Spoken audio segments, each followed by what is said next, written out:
Voici exactement comment un candidat de niveau C2 organise sa réponse. Regardez bien. Bienvenue sur TCF Lab.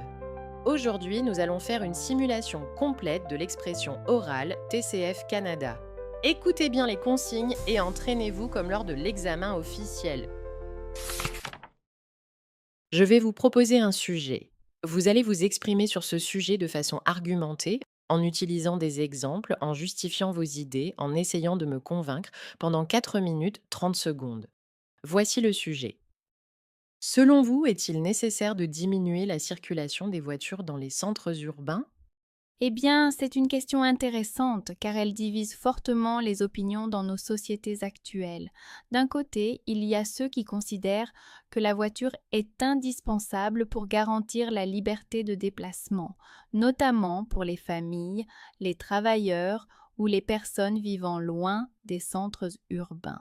D'un autre côté, certains soutiennent qu'il devient urgent de limiter la circulation automobile en ville afin de répondre aux défis environnementaux, sanitaires et sociaux. Pour ma part, je pense qu'il est nécessaire de diminuer la place de la voiture en milieu urbain, à condition que cette transition soit bien organisée et accompagnée de solutions réalistes pour l'ensemble des citoyens. Tout d'abord, réduire la circulation des voitures permettrait de lutter plus efficacement contre la pollution de l'air, qui constitue aujourd'hui un véritable problème de santé publique. Les véhicules motorisés émettent une grande quantité de gaz à effet de serre et de particules fines, responsables de nombreuses maladies respiratoires et cardiovasculaires. À long terme, cette pollution a également un impact sur la qualité de vie et l'espérance de vie des habitants des grandes villes. Par exemple, dans certaines métropoles européennes, la création de zones à faibles émissions a entraîné une amélioration visible de la qualité de l'air et une diminution des problèmes de santé liés à la pollution atmosphérique. Ensuite, la réduction du trafic automobile contribue à rendre les villes plus agréables à vivre et mieux adaptées aux besoins des habitants. Moins de voitures signifie moins de bruit, moins d'embouteillages et un environnement plus calme et sécurisé, notamment pour les piétons et les cyclistes. Cela permet aussi de repenser l'espace urbain en faveur des espaces verts, des places publiques et des zones de rencontre.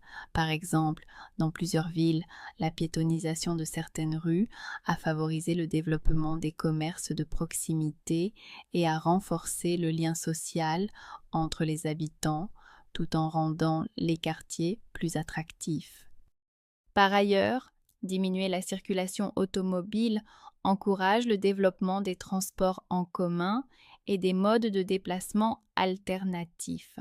Lorsque les autorités investissent davantage dans les réseaux de bus, de métro ou dans les infrastructures cyclables, les citoyens disposent de solutions fiables pour se déplacer sans voiture.